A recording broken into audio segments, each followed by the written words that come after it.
El laberinto infernal. Ya han pasado más de 10 años de aquel suceso, pero lo recuerdo claramente, pues es la experiencia más aterradora que he vivido. Era mi último año en la Facultad de Comunicación y todo era perfecto. Fotografía y edición eran mi materia favorita. Y aunque demandaban mucho de mi tiempo, me encantaba estar viviendo mi sueño de niño: ser reportero.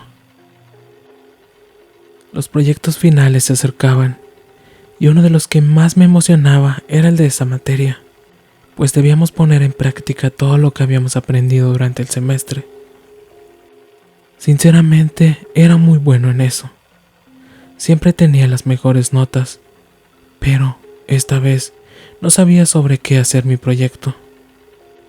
El proyecto era en equipos y teníamos que hacer un documental en vivo acerca de algún tema interesante y principalmente captar la esencia de algún lugar que debía tener mucha historia que contar. Mis amigos y yo pensamos en un exmuseo. Iba a ser increíble retratar cada detalle, pero el encargado nos dijo a última hora que nuestra propuesta había sido desacatada, así que teníamos que encontrar otro lugar. Al llegar al departamento, le conté a mi novia sobre aquel inconveniente. Ella se quedó pensando un rato y después comentó que le habían contado sobre un hospital psiquiátrico abandonado a las afueras de la ciudad, que tenía una gran historia, pues que había sido el más popular en los años 70. A ella le encantan las historias de terror y por eso sabía demasiado acerca de eso. Aunque, para ser sinceros, a mí no me gustaban mucho esos temas. No es que tenía miedo, simplemente, era escéptico. Y me parecía ridículo pensar en objetos que se mueven solos, o en fantasmas. Pero la idea no sonaba tan mal, pues podíamos hacer un reportaje sobre lo acontecido ahí. Y por qué no, grabar todo el lugar por la noche. Sin duda seríamos la sensación, pues dudaba que alguien más hiciera algo así. Hice la propuesta a mis amigos y ellos aceptaron. Pero de nuevo debíamos pedir permiso. Mi novia me pidió ir con nosotros, ya que le emocionaba mucho conocer el lugar. Acepté con gusto, e incluso le dije que podía estar en la grabación con nosotros si es que aceptaban darnos el permiso, y así vivir la experiencia junto conmigo. Decidimos ir al día siguiente, saliendo de la universidad. Íbamos mis 3 amigos, Pedro, Juan y Jorge, y mi novia Raquel y yo. Nos llevó algo de tiempo llegar ahí, y mientras llegábamos, íbamos planeando qué decir para que nos dieran permiso. Incluso llevamos un oficio de la escuela para que fuera más fácil así. Después de una larga caminata, llegamos. Y la verdad nos sorprendimos mucho cuando vimos lo grande que era el lugar. Yo en ese entonces no creía en nada de vibras y esas cosas, pero si pudiera describir la vibra en ese lugar, diría que era pesada y aterradora. El hospital era enorme. La pintura que alguna vez fue blanca estaba descascarada y ahora era amarilla. Eran 3 pisos. Y la puerta de entrada también era enorme. Estaba toda grafiteada, seguramente por la gente que se metía y vandalizaba por la noche. Sin duda, le daba un aspecto mucho más lúgubre. Cuando llegamos a la puerta, el guardia nos recibió con desconfianza. Pero después de que le explicamos bien nuestras intenciones y acerca del proyecto, aceptó que entráramos y grabemos, pero con una condición: siempre y cuando no hiciéramos ningún daño a la propiedad. Además nos dijo que él no se hacía responsable de cualquier acontecimiento extraño, porque nos confesó que en aquel lugar pasaban muchas cosas raras. Aunque les confieso que yo no le creí demasiado en aquel entonces. Él, muy amable, nos empezó a dar un recorrido y nos contó más acerca del lugar. Cuando entramos a la planta baja, pude sentir cómo mi piel se ponía chinita, aunque le atribuí más a la sugestión y a los relatos que el guardia nos iba contando. En ese momento empecé a sentir algo como una vibra muy pesada, y aunque era de día y afuera el sol estaba todo lo que daba, adentro por las ventanas sucias y pequeñas hacían que fuera más oscura. Era demasiado tétrico, incluso para mí. Las paredes estaban pintadas de blanco, pero se notaban extrañas manchas, lo que en ese momento sospeché que podría ser sangre. En la recepción había un teléfono y una computadora muy antiguas. Todo el lugar estaba lleno de polvo. Había muchos papeles regados por todo el lugar, lo que parecían ser expedientes, y un libro de visitas aún abierto, con la fecha del 7 de septiembre de 1966. Posteriormente nos llevó a los cuartos. En ellos solo había una cama individual y una pequeña mesita de noche al lado.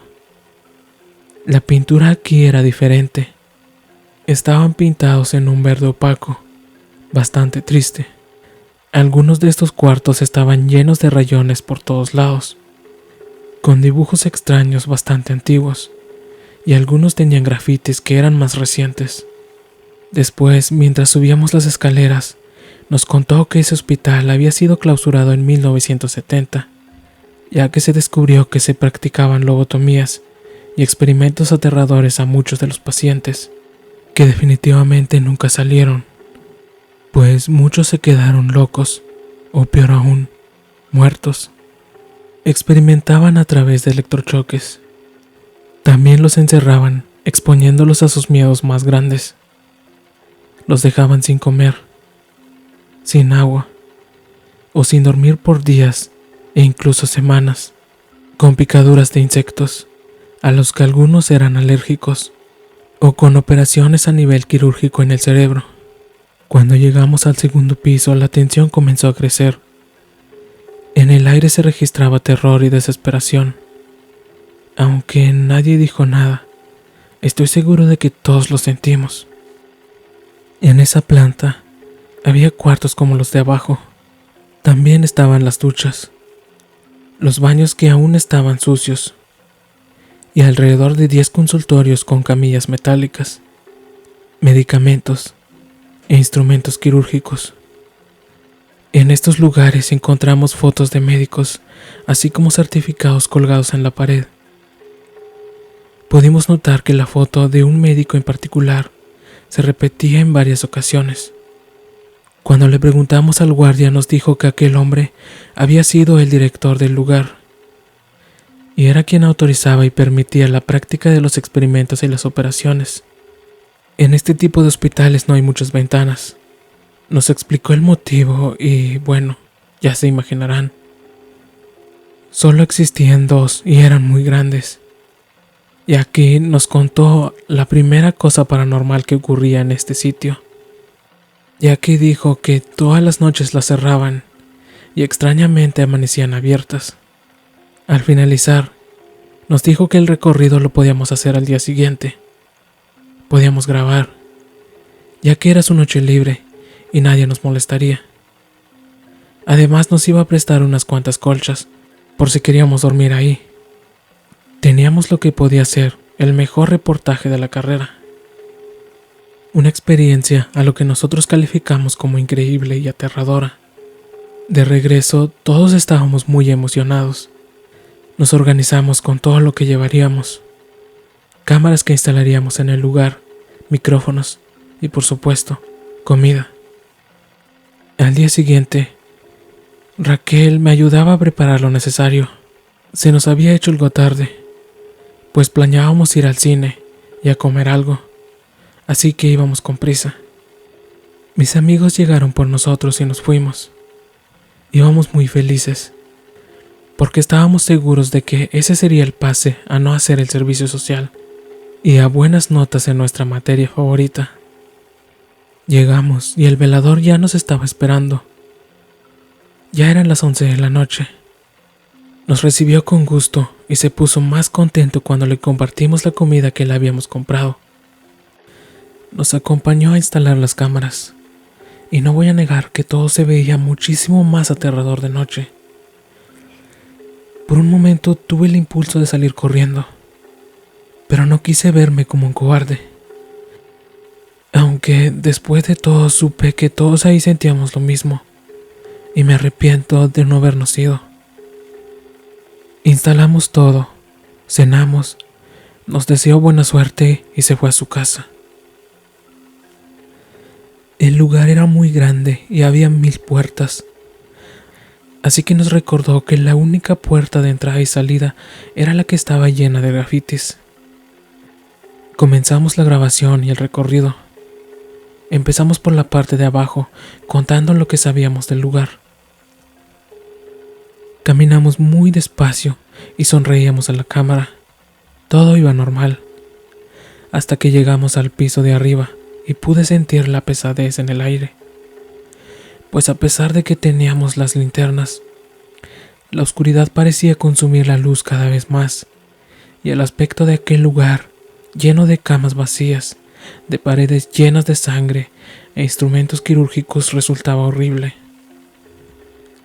Raquel nos dijo que la vibra era muy mala, puesto que en este lugar hubo mucho sufrimiento, desesperación y locura, provocada o normal. Ya eran las 2 de la madrugada y todavía nos faltaba mucho recorrer el lugar, pero ya estábamos muy cansados, así que decidimos dormir al menos 1 hora para reponernos y seguir. Nos acomodamos en las colchas y descansamos. Fue difícil puesto que los ruidos provocados por el eco nos ponían nerviosos, pero al cabo de un tiempo el despertador sonó. Nos levantamos y parecía que teníamos aún menos energía que antes. Nadie entendía por qué. Tomamos algo de agua y decidimos seguir. Llegamos al último piso. Pasamos por las 2 ventanas y nos dimos cuenta de que estaban abiertas, aunque antes de irse el velador nos dijo que las había cerrado. Esto nos causó algo de incertidumbre. La grabación estaba quedando increíble. Terminamos alrededor de las 6 a.m. Eso marcaba el reloj, pero lo raro era que aún se veía bastante oscuro. Pensamos que quizá era por el edificio. Decidimos separarnos para ir por las cámaras. Los chicos ya estaban cansados y Raquel estaba muy nerviosa. Me dijo que ya se quería ir, que tenía miedo, pues que había visto una sombra pasar cuando caminó hacia el baño. La calmé y le dije que solo era cuestión de juntar el equipo y después podríamos irnos a casa a descansar. Más tranquila, me dio un cálido abrazo y me ayudó a meter el equipo de grabación en la maleta. Después de 1 hora ya teníamos casi todo. Estábamos todos abajo. Solo faltaba Raúl. Al cabo de un rato le empezamos a gritar en varias ocasiones, pero fue en vano. Él no respondía. Esto se nos hizo raro, así que lo llevamos por teléfono. Pero para nuestra mala suerte, en el lugar no había señal. Con un poco de desgane nos decidimos ir a buscarlo. Todos ya queríamos largarnos de ahí e ir a dormir, pero teníamos que encontrarlo. Así que revisamos las grabaciones en la computadora de la última hora. Y primero no encontramos nada, pero después de un rato, en el minuto 46, pudimos ver a Raúl caminando hacia una de las cámaras. Se comportaba de una manera muy extraña, como si no fuera él. Hasta que, un momento, algo invisible o lo que parecía ser eso, lo aventó con fuerza y lo arrastró de ahí. Ante esa imagen todos nos sobresaltamos y gritamos muy asustados. Podíamos notar cómo todos estábamos pálidos de miedo. Raquel empezó a llorar. Estaba muy aterrorizada. Traté de calmarla, pero estaba histérica.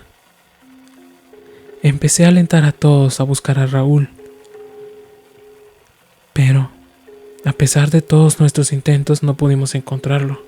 Ya había pasado alrededor de 1 hora y media y seguía bastante oscuro. Debían ser ya las 7 de la mañana. Nuestros teléfonos tenían muy poca señal, y tenían muy poca batería, y en ese lugar no había luz. Por suerte, 2 de las lámparas aún tenían pila. Hasta que al fin tomamos valor y decidimos salir a buscar ayuda, ya que parecía como si el hospital hubiese tragado a mi amigo, y ya no sabíamos qué hacer. Abrimos cuidadosamente la puerta llena de grafitis por donde habíamos ingresado, esperando encontrar por fin algo de luz de día. Pero lo que vimos a continuación nos heló la sangre por completo, pues al otro lado de la puerta había otro pestillo. No había salida, aunque habíamos jurado que esa era la puerta. Era la única con esos dibujos, no es que nos hayamos equivocado. Abrimos cuidadosamente la puerta llena de grafitis, esperando encontrar por fin algo de luz de día, pero lo que vimos a continuación nos heló la sangre por completo, pues al otro lado de la puerta había otro pasillo, no la salida. Era imposible que nos hayamos equivocado, pues esa puerta era muy particular. Era la única puerta con esos extraños dibujos. No podíamos creerlo, estábamos todos perplejos. Habían más y más pasillos. Y aunque seguimos adelante, pensando que quizá el miedo y el sueño nos estaban haciendo una mala jugada, que la puerta estaría más adelante, pero no la encontramos. Al pasar por uno de los cuartos, vimos una silla de ruedas ya muy viejita. Seguimos sin hacer caso, pero algo nos hizo voltearnos. La silla había salido de la habitación y ahora estaba atrás de nosotros, moviéndose lentamente. Para ese entonces todos estábamos temblando y la boca se nos abrió casi involuntariamente. Se sentía mucho más frío en ese lugar y la luz cada vez era más escasa. Salimos corriendo de aquel pasillo hasta llegar a lo que parecían las tuberías del hospital, donde seguimos buscando a nuestro amigo, pero ya sin esperanza. Todo olía a humedad y a podrido, pero aún así tuvimos que continuar, ya que pensábamos que sería quizá la única salida. Sentíamos que era como estar en un laberinto. Ya habían pasado horas, al menos esa era nuestra percepción, y la salida parecía no existir. Nuestros relojes marcaban a las 10 de la mañana, pero seguía sin amanecer. Seguimos caminando y nos alegramos al ver una puerta a unos cuantos metros.